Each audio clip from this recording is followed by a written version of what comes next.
बिस्मिल्लाहिर्रहमानिर्रहीम जी dear students, आज जो हमारा टॉपिक है वो फर्स्ट सेमेस्टर का फर्स्ट टॉपिक जो है वो शिफ्ट रजिस्टर्स के बारे में है। बहुत इजी टॉपिक है ये। लास्ट टाइम हम पढ़ चुके हैं, आपको याद हो कि फ्लिप फ्लॉप क्या होती हैं, लैचेस क्या होती हैं। ये लास्ट चैप्टर हमने डिस्कस किया था लास्ट सेमेस्टर में, और हमने काउंटर्स को भी डिटेल से डिस्कस करने की कोशिश की थी।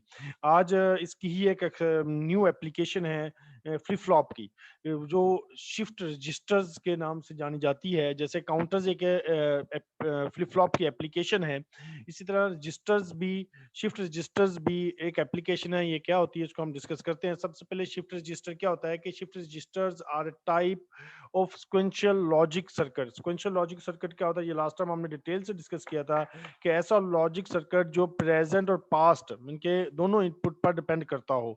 और ये sequential logic circuit used primarily for the storage of data, digital data, and typically do not possess a characteristics in internal sequence of state। यानी कि वो मिलके यूं कह लें कि ये डाटे को स्टोर करने के लिए, रजिस्टर का मेन पर्पस जो है डाटे को स्टोर करने के लिए और ट्रांसफर करने के लिए, और ये डेवलप किया जाता है। मजीद इसमें कह रहे हैं कि ये बनता कैसे है। Collection of flip flop taken as an entity, यानी कि एक फ्लिप फ्लॉप और फिर उसके बाद एक दो तीन चार डिफरेंट फ्लिप फ्लॉप को यूज करके हम रजिस्टर को डेवलप करते हैं। इट मींस के इसका बेसिक यूनिट, रजिस्टर का बेसिक यूनिट जो है वो फ्लिप फ्लॉप है। रजिस्टर का जो बेसिक यूनिट होगा वो फ्लिप फ्लॉप होगा। नेक्स्ट इसमें है कि फंक्शन क्या है, hold information with in A digital system. Register क्या होता है कि जो भी आपने इंफॉर्मेशन आपने फ्लिप फ्लॉप के अंदर ऐड की, सिस्टम के अंदर ऐड की, वो उसमें स्टोर हो जाएगी। And it is available to logic element during the computing process. और ये डाटा जो है उस सिस्टम के अंदर होल्ड रहेगा, स्टोर रहेगा, और ये फिर आगे मजीद प्रोसेस जो है उसमें वो उसको अवेलेबल रहेगा, उसको यूज किया जा सकता है। आगे मजीद इसमें क्या है, each combination of stored information is known as the state. यानी कि जो are content of the register, यानी कि जो भी इंफॉर्मेशन फ्लिप फ्लॉप यूज करके जो इसमें स्टोर की गई है, उसको हम उस इंफॉर्मेशन को हम क्या कहेंगे, ये इसकी स्टेट है या कंटेंट ऑफ द रजिस्टर है। सपोज कोई भी आपका जैसे 1010 को स्टोर हो गया है उसके अंदर, तो ये इसकी स्टेट, या इसको हम कहते हैं इसका ये कंटेंट है, इसमें स्टोर हो चुका है। आगे shift registers that are capable of moving information upon the occurrence of the clock signal. आप कह रहे हैं कि शिफ्ट रजिस्टर में जो डाटा मूव होता है वो क्लॉक सिग्नल पर डिपेंड करता है, मतलब क्लॉक पर डिपेंड करता है कि क्लॉक उसको मिलेगी तो फिर वो आगे मूव करेगा, अगर नहीं मिलेगी तो वो नहीं मूव करेगा। अब इसके में बेसिकली रजिस्टर्स दो तरह के होते हैं, यूनि डायरेक्शनल होता है और bidirectional. Unidirectional mean it means के नाम से ही जाहिर है कि एक वे में, एक डायरेक्शन में मूव करता है डाटा, जबकि बाई डायरेक्शनल में मीन के बैकवर्ड और फॉरवर्ड मीन के एक ड्यूल डायरेक्शन में मूव कर सकता है, आगे भी मूव कर सकता है और पीछे भी वो डाटा मूव कर सकता है। तो इट मीन्स के रजिस्टर्स जो है यूनि डायरेक्शनल भी होता है और बाई डायरेक्शनल भी होता है। तो इट मीन्स के यहाँ इस स्लाइड से हमें ये जो कंसेप्ट मिला, जो समझने की बात मिली, सबसे इंपॉर्टेंट पॉइंट, कि रजिस्टर की जो बेसिक एंटिटी है, बेसिक यूनिट है, वो फ्लिप फ्लॉप है। यानी कि आप देखें ना, फ्लिप फ्लॉप जो है वो एक बिट को स्टोर करता है। अब एक से ज्यादा बिट को यूज करना है तो हमें series of flip flop use करने पड़ेंगे। अब वो सीरीज ऑफ फ्लिप फ्लॉप 1 2 3 कितने बिट स्टोर करने हैं, अगर फर्ज किया तो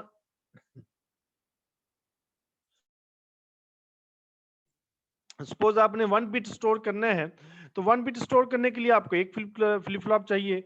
अगर आपने 2 बिट यूज करना है तो 2 फ्लिप फ्लॉप, 3 बिट स्टोर करने हैं तो 3 फ्लिप फ्लॉप, अगर 4 बिट स्टोर करने हैं तो 4 बिट, और एन बिट स्टोर करने हैं, मतलब एन बिट मीन के नंबर ऑफ 10 20 30, जितने भी बिट स्टोर करने हैं उस लिहाज से उसके फ्लिप फ्लॉप जो हैं वो बढ़ते जाएंगे। इट मीन्स के बेसिक एंटिटी जो होगी वो रजिस्टर की, वो फ्लिप फ्लॉप है।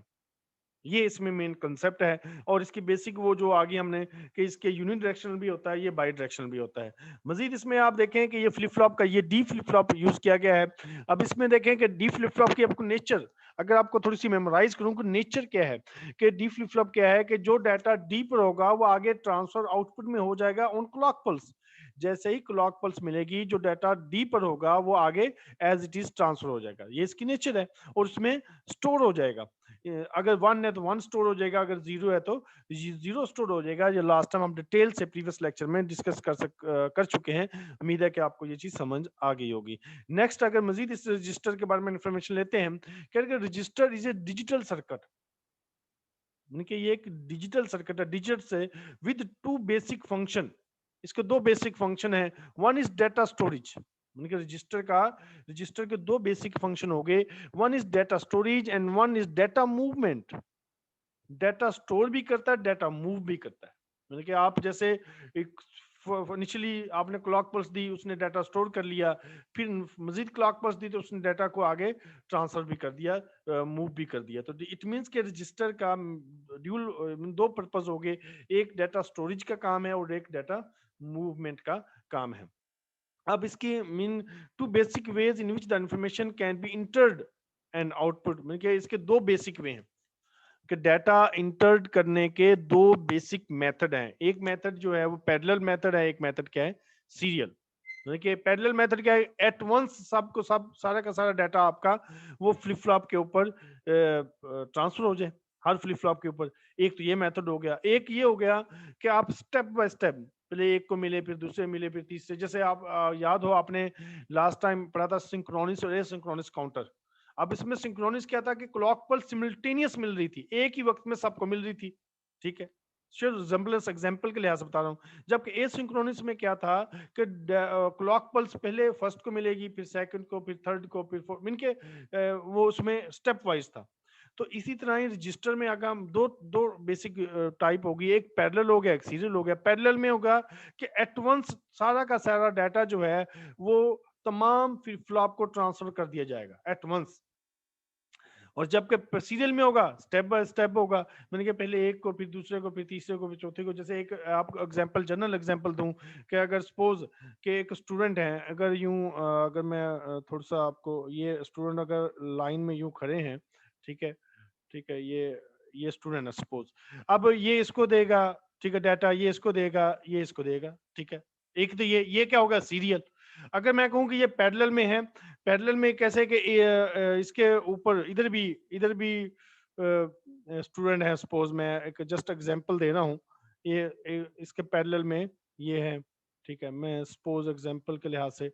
अब ये देखें कि ये स्टूडेंट, तीनों स्टूडेंट एट वंस इसको डाटा दे दें, ठीक है। अब ये एडवांस डाटा इसको दे देंगे तो ये पैरेलल में हो जाएगा, और ये सीरियल में 1 बाय 1 देंगे तो ये सीरियल में होगा। तो ये बेसिक कंसेप्ट है सीरियल और पैरेलल का, कि एडवांस डाटा जो है वो आप तमाम फ्लिप फ्लॉप को, अगर आप इनको as a flip flop consider कर लें तो ये भी, तो अगर इस डायरेक्शन में जाएगा तो सीरियल इन हो जाएगा, और अगर यूं जाएगा तो ये पैरेलल में डाटा ट्रांसफर होगा। तो उम्मीद है कि ये चीज आपको समझ आ गई होगी जो मैं आपको समझाना चाह रहा हूँ। तो ये इसमें 2 मेन वेज हैं डाटा को इंटर करने के या लेने के। दो थे, डाटा इंटर होगा और डाटा आउट भी तो होगा। अब डाटा इंटर होने के भी 2 तरीके हैं और डाटा आउट होने के भी 2 तरीके हैं। डाटा इंटर के 2 तरीके कौन से हो गए, पैरेलल और एक सीरियल। और डाटा आउट के 2 तरीके कौन से हो गए, वो भी एक पैरेलल और एक सीरियल। तो serial involves the symbol by symbol, mean के flip flop by flip availability of for information in a time sequence, or parallel handled simultaneously requires as a many lines as symbols being entered transferred। तो उम्मीद है कि आपको ये चीज समझ आ गई होगी। आगे 4 possible ways registers can transfer information। अब 4 टाइप, ये सबसे इंपॉर्टेंट है कि रजिस्टर की 4 बेसिक टाइप हैं। फर्स्ट टाइप क्या है, सीरियल इन सीरियल आउट, मतलब कि डाटा भी सीरियल में ले और आउट भी सीरियल में करे, मतलब कि 1 बाय 1 लेगा, 1 बाय 1 आउट करेगा, ठीक है। आगे serial in parallel out, data तो सीरियल में आए लेकिन दे आगे पैरेलल में, मतलब कि सीरियल में 1 बाय 1 लेगा लेकिन एट वंस डाटा आउट हो जाएगा। पैरेलल इन पैरेलल आउट, मतलब कि पैरेलल में ले और पैरेलल में ही आउट कर दे। और पैरेलल इन सीरियल आउट। तो ये 3-4 जो इसकी वेज हैं जिसके जिस पर रजिस्टर जो है वो डिपेंड करता है कि ये इस तरह रजिस्टर जो है प्रोसेस किया जाता है। तो ये चारों तरीके हम इंशाल्लाह कोशिश करते हैं कि जितने हो सके इस स्लाइड में डिस्कस करने की कोशिश करते हैं। फर्स्ट इसका जनरल रिव्यू कर लेते हैं। देखें कि ये सीरियल और पैरेलल क्या होता है। देखें अब सीरियल इन शिफ्ट रजिस्टर क्या होता है, ये देखिए serial in serial out, mean के डाटा सीरियली इन होगा और सीरियली क्या होगा, आउट होगा इन वन लाइन, यूं समझ लें। अब क्या है, ये है serial in serial out, shift left, ये राइट की तरफ है, मीन के टूवर्ड्स राइट, और ये टूवर्ड्स लेफ्ट, एक ही बात है, लेकिन लेफ्ट और राइट का इसमें डिफरेंस है। आगे parallel in serial out, mean के डाटा पैरेलल आ रहा है एट वंस और सीरियली आउट हो रहा है, ठीक है। अब डाटा इसमें क्या, सीरियल इन पैरेलल आउट, ठीक है, इधर पैरेलल इन सीरियल आउट, इधर सीरियल इन पैरेलल आउट, ठीक है, इधर इसमें पैरेलल इन पैरेलल आउट, और ये आगे रोटेट राइट और रोटेट लेफ्ट। तो ये टाइप हम बाद में देखेंगे। यहां तक हमने इस चीज को 4 टाइप जो अभी पढ़ी थी, 1 2 1 2 3 एंड 4, इसको हम पढ़ेंगे। अगर इसको थोड़ा सा मैं देखूं कि इसका शॉर्ट नेम भी है, तो अगर आप इस देखें, इसको हम कह सकते हैं SISO, ठीक है, इसको हम कह सकते हैं SIPO, ठीक है, इसको हम कह सकते हैं PIPO, और इसको हम कहते हैं PISO। तो यूं में आप नाम याद सकते हैं, सिसो, सिप्पो, पिप्पो और पिस्सो। तो serial in serial out, serial in parallel out, parallel in parallel out, parallel in serial out. तो इसमें मेमोराइज करने के लिए इसके शॉर्ट नेम्स भी इस तरह आप इसको मेमोराइज कर सकते हैं कि मिक्स अप ना हो। तो ये इसका बेसिक रूट है। उम्मीद है कि आपको इस चीज़ का कॉन्सेप्ट क्लियर हो गया होगा। तो बेसिक हमारा रजिस्टर क्या होते हैं, इसका बेसिक प्रॉपर्टीज क्या है, इसके वेज क्या है, ये तमाम चीज़ें, उम्मीद है कि आपको इन चीज़ों का कॉन्सेप्ट जो है आपका क्लियर हो गया होगा। आगे इंशाल्लाह फर्स्ट पॉइंट हम डिस्कस करते हैं डिटेल से कि सीरियल इन सीरियल आउट क्या होता है। Serial in serial out unidirectional shift register कहते हैं। यूनिडायरेक्शनल इसलिए कहा गया कि इसमें डाटा वन डायरेक्शन होगा, मीन बाई डायरेक्शनल नहीं होगा, यूनिडायरेक्शनल है। इस ये प्रोसेस क्या होता है, इसको हम समझने की कोशिश करते हैं। बहुत इजी है, इसको कैसे हैंडल करना है इसको हम समझने की कोशिश करते हैं। सबसे पहले देखें कि ये डी फ्लिप फ्लॉप है। हम चाहते हैं कि 4 बिट डाटा जो है इसमें स्टोर करें। 4 बिट डाटा जो है इसमें आप स्टोर करें। अब जो डाटा स्टोर करना है वो डाटा क्या होगा, हम जो सपोज कर रहे हैं 1010, हमने ये डाटा जो है वो इसमें स्टोर करना है। अब डाटा स्टोर करने के लिए आपको पहले लीस्ट सिग्निफिकेंट बिट और इधर से मोस्ट सिग्निफिकेंट बिट का पता होना चाहिए। अब इसमें अगर आप देखें कि अब 0 जो है लीस्ट सिग्निफिकेंट बिट है और इधर से ये है मोस्ट सिग्निफिकेंट बिट, ठीक है। अब इसको कैसे प्रोसेस करना है, इसमें हम इसको देखते हैं। देखिए 1 बाय 1 स्टेप होगा, और ये जो क्लॉक है ये सिंक्रोनिस है, यानी कि एट वंस तमाम को क्लॉक मिली हुई है, ये डी डाटा है और ये इससे आगे आपस में कनेक्टेड है। अब सपोज इनिशियली हम सपोज करते हैं कि ये जो सेटअप है, ये सेटअप जो है ये इसको हम सपोज करते हैं कि ये रीसेट में है। रीसेट का मतलब है कि क्लॉक इधर भी 0 है, इधर भी 0 है, इधर भी 0 है। जरा तवज्जो से समझेंगे इंशाल्लाह आपको इसका समझ आएगा कि इनिशियली हम सपोज कर लेते हैं कि डाटा जो है वो रीसेट में है, 0 है। अच्छा, जब और इसमें जब फर्स्ट क्लॉक पल्स आई तो फर्स्ट क्लॉक पल्स में वही 0 0 0 शिफ्ट हो गया। नेक्स्ट में जो डाटा शिफ्ट होगा वो सपोज हमने, क्योंकि शिफ्ट जो करना है 1 0 1 0, ये सपोज पहले आपने 0 शिफ्ट कर दिया फर्स्ट क्लॉक पल्स, तो तमाम जगह इधर भी 0 आ गया, इधर भी 0 आ गया, इधर भी 0 आ गया, इधर भी 0 आ गया, ठीक है। नेक्स्ट क्लॉक पल्स में अब इधर 1 आ जाएगा, ठीक है, क्योंकि नेक्स्ट डाटा क्या है 1। अब इसको शिफ्ट करना है, इधर 1 आया, तो अब जब इधर ये शिफ्ट होगा तो इधर क्या होगा, ठीक है, इधर 1 आ जाएगा, ठीक है, इधर 1 आएगा, इधर क्या होगा, ये 0 ही रहेगा, क्योंकि पीछे डाटा जो था वो ये 0 ही रहेगा, और ये भी 0 रहेगा, और ये भी 0 रहेगा, ठीक है। ये सेकंड क्लॉक पल्स देखें, ये इधर 1 आ गया, इधर 0, इधर 0, इधर 0। अब ये सेकंड क्लॉक पल्स की बात है। जब थर्ड क्लॉक पल्स आएगी, थर्ड क्लॉक पल्स में क्या है, ये 0 है, ठीक है। अब इधर 0 है, इधर 1 0 0 0। अब क्लॉक पल्स जब आएगी तो ये 1 किस में जाएगा, ये 0 में जाएगा। तो ये इधर 1 था, ये 0 किस में जाएगा, 1 में जाएगा। ये 0 0 में रहेगा और ये 0 0 में रहेगा।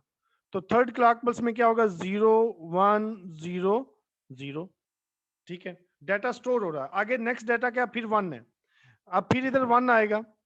ठीक है, अब 1 आएगा तो आप क्लॉक पल्स देंगे तो फिर ये 0 किस में जाएगा, 1 में जाएगा। ठीक है, ये इधर भी 1 है तो ये 0 किस में जाएगा, 1 में जाएगा। और ये 1 किस में जाएगा, 0 में। और ये 0 में 0 में। तो ये डाटा क्या स्टोर हो गया अब आखिर में डाटा 1 0 1 0। इट मींस के फोर्थ क्लॉक पल्स पर डाटा स्टोर हो गया। फोर्थ क्लॉक पल्स क्या हो गया, मैंने पहली 4 क्लॉक पल्स जब आपने दी तो ये डाटा क्या हो गया, इसमें स्टोर हो गया। तो अब आपका इसके ऊपर जो डाटा आ गया 1 0 1 0, दैट इज द, हम कह सकते हैं कि हमने सीरियली डाटा जो है इसके अंदर स्टोर कर लिया। अब नेक्स्ट पॉइंट है कि हमने इसको आउट कैसे करना है, क्योंकि हमने अभी प्रॉपर्टीज की पढ़ी थी कि ये डाटा स्टोर भी करता है और डाटा मूव भी करता है। अब डाटा मूव कैसे करना है ये समझ लेते हैं। देखिए डाटा मूव करने के लिए इसको समझें कि अब नेक्स्ट क्लॉक पल्स आएगी। इनिशियली डाटा क्या आपका 1 0 1 0। ठीक है, जब फिफ्थ क्लॉक पल्स आएगी तो डाटा मूव शुरू हो जाएगा। डाटा क्या हो जाएगा, मूव करना शुरू हो जाएगा। अब इधर 1 है तो जब नेक्स्ट क्लॉक पल्स आएगी तो क्या होगा, इसको मैं थोड़ा सा रिमूव कर देता हूं आपको समझाने के लिए कि इजिली हो।